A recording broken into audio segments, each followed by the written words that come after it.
জানো বন্ধুরা, কালকে রাতে কি হয়েছে, আমি মেয়ে ওর বাবা তিনজনে বেরিয়েছিলাম।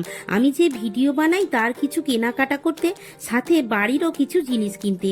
সেখানে আমার মেয়ে বেশ কয়েকটা খাবার কেনার পর হঠাৎ তার চোখে পড়ে ডোনাট কেক।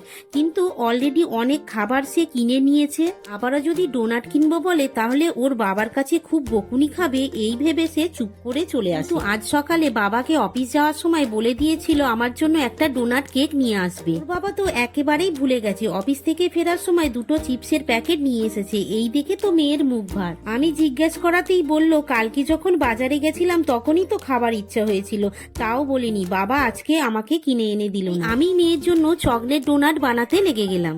আমার কিউট সাবস্ক্রাইবার জেরিন বলেছে, মা পাশে না থাকলে যেমন ঘুম আসে না, তেমন তোমার ভিডিও না দেখলে আমার দিন কাটে না। থ্যাংক ইউ গো, তোমাকে অনেক অনেক ভালোবাসা। আজকে প্রশ্ন, আমি চকলেট ও ওরিও দিয়ে কি বানিয়েছি?